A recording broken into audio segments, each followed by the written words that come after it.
quick supplementaries. The first one of them is that the big areas of saving between IREX and what is now being proposed. And also I've put another part in that with the Aratiri.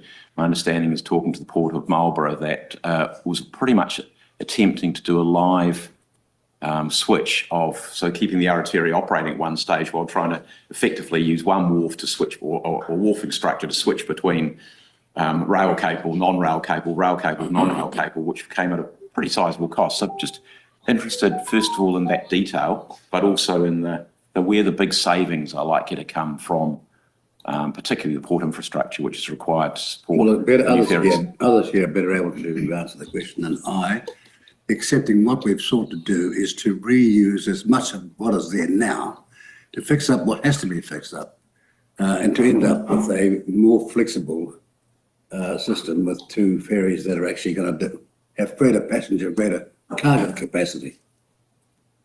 Is that a fair summation? Yeah. I think what I'd say is the design of the ferries and the infrastructure has been driven by Wellington, in that we are reusing what is the old dry dock wharf that the Aratiri comes into at the moment. And by using the existing alignment, the vessel itself is being designed for an off-centre rail load, which is used in Europe. And then we can use the same thing over in Picton. Picton is in a different position. The original infrastructure was built for the Aramoana. It's lasted through to now. That has to be replaced. And so in Picton, we will replace the link span to match that of Wellington with an off-centre load. We're making savings in other areas in that, apart from some tweaks to the rail yards in both ends, we can use the existing rail yard. IREX had a completely different plan for the rail yards in Picton in particular. The other area that we are saving money is in the marshalling areas for motor vehicles, both passenger and freight trucks. So we are using the infrastructure that is there. We are refurbishing, replacing some key infrastructure, which includes the link span. And apart from that, we're not doing anything else. There are no terminal buildings, so the existing Wellington terminal will remain. And in Picton, the temporary terminal that is there will continue until someone replaces that in the future. So that's where a lot of the savings are being made. Because my understanding, when you said that sort of we were on track to have about 20% of the cost being the ferries themselves, and the other 80% being the infrastructure, that the lion's share of that was proposed to be in Wellington, with a much smaller share being at the Port of Marlborough. Yep. The Port of Marlborough is a bigger project because we're basically rebuilding it, yes, the whole foreshore area. Yeah. Ken. Yeah, thank you, Chair. You talk about savings in other areas being the onshore infrastructure. What's going to happen in Picton that will affect the township and others to actually build this infrastructure? How much are the people of Picton going to be displaced by having this work undertake, or is it minimal? Picton is not going to be affected by our project at all, apart from the overbridge that was always planned for Dublin Street. All of the changes in the township of Higdon were done by IREX. Okay. And so we are not changing anything. We are using the existing railway line, the existing road access into the port, and the existing berthing structures. I'm sure the people there will be happy to hear that. What proposals were floated for selling the Inter-Islander from the state books and having someone else run it? Why do we? You would have to answer. Minister, why was the decision made? The general notes there. Yeah. Why was the decision made to? Let me tell you why we're not making that decision. Because Bruce Allen in its 89 Ford's report announced in 1992 that the turnaround of railways was seen in between 36 and 38 million that year, forward for the next year to 100 million and rising going forward.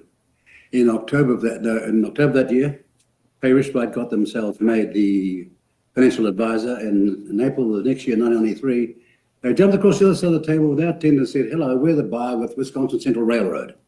and their shares blew out to 188 million in the 3 weeks when the public worldwide found out what had gone on.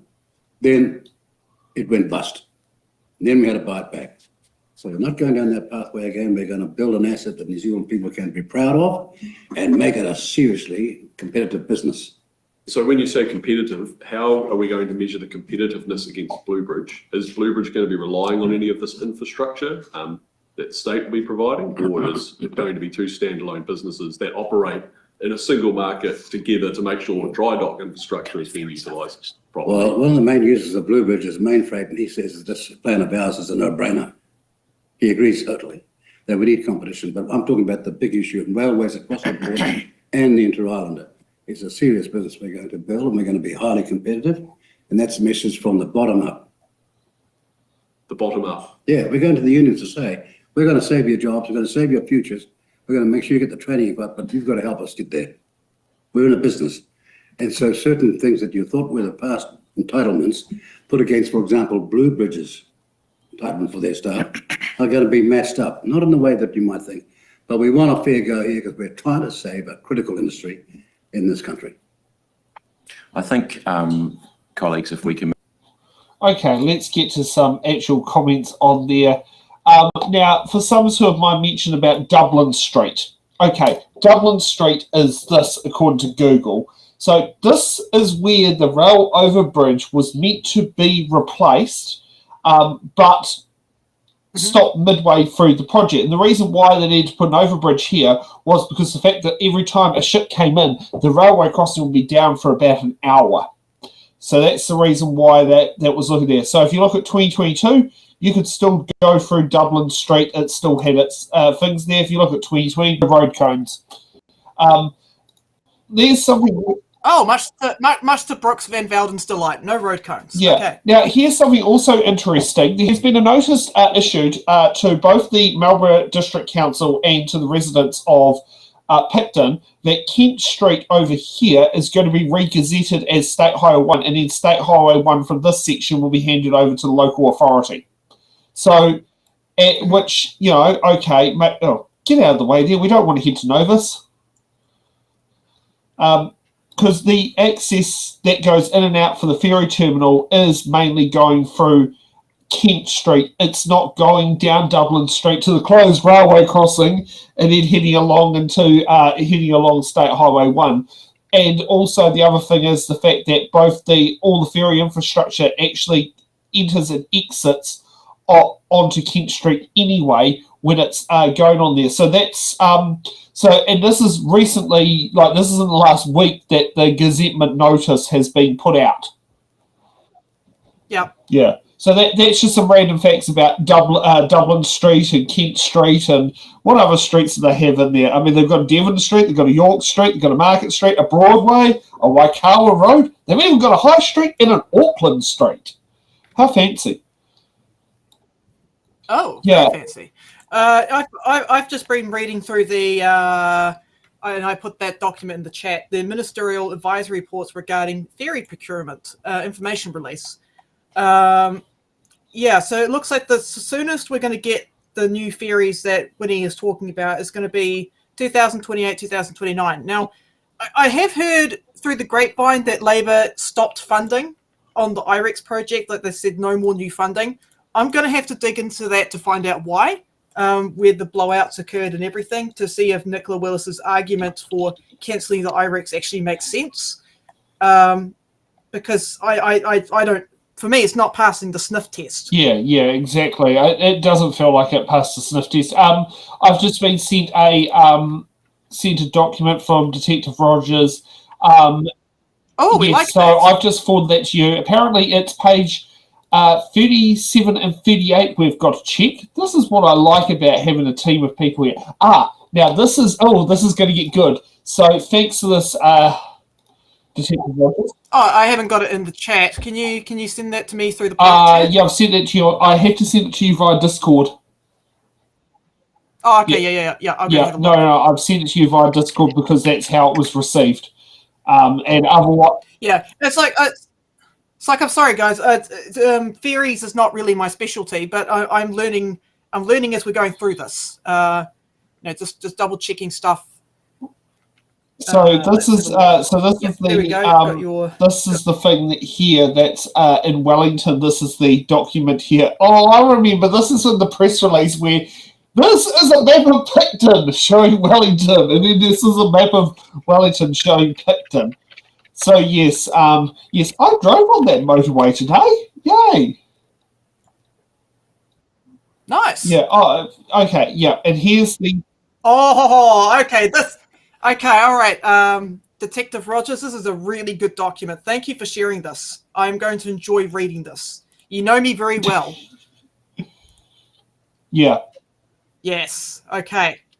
Right. All right. Okay. Cool. I've got 2 good documents open. Yes. Now I can note take properly. Sweet. Yeah. But yes, no. This is the. So yes, as you can see there, this is Picton.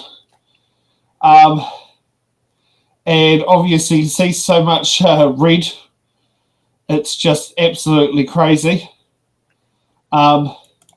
Yep. Just down the bottom here. Oh no, you guys won't be able to see it. Yeah, down the bottom here, Dublin Street Railway Crossing, as you can see in the bottom corner. I don't know, Dublin Street seems going to be the big thing for tonight. Yeah. Yep. And yes, and obviously we've got Wellington here, which... Ha! I'm just reading through that document that you've just sent me. Page 7 of 71 is redacted. Ferry delivery agreement. Can't even read that. Okay. That's okay. nice. Yep. Yeah. What? Yeah. Okay.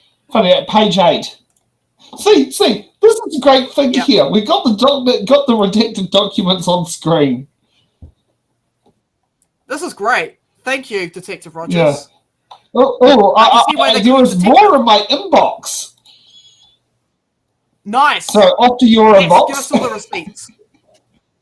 Yep. I'm going to open all of that up. Oh, sorry. Hold on. Ooh.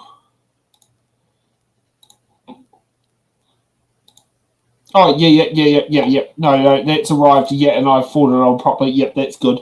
Yeah.